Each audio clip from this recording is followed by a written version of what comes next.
Hi అండి. అందరూ ఎలా ఉన్నారు? బాగున్నారా? నేను చాలా బాగున్నాను. Welcome to Padma's rangoli.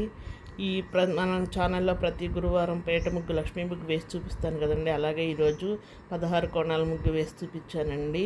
ఇది గీతలతో పద్మం ముగ్గు అంటారు. మన పెద్దవాళ్ళ దగ్గర నుంచి, మన అమ్మమ్మల కాలం నుంచి వేసే ముగ్గు అండి. 16 కోణాలు వస్తాయి. లోపల ముగ్గుకి 16 కోణాలు వస్తాయి, చివరిన 16 కోణాలు వస్తాయండి. 16 కోణాలతో వేస్తారు. గుళ్ళల్లో వేస్తారండి. ఎక్కువ పెద్ద పెద్దగా వేసి గుళ్ళల్లో రంగులు దిద్దుతారు. చాలా బాగుంటుంది ముగ్గు, చాలా అందంగా ఉంటుంది. పసుపు కుంకాలు కూడా దిద్దచ్చండి.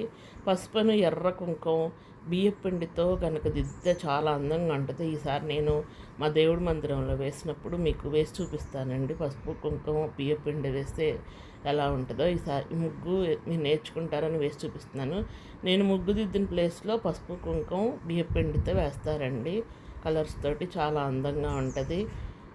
మీకు ముగ్గు నచ్చితే ఒకసారి ట్రై చేసి చూడండి.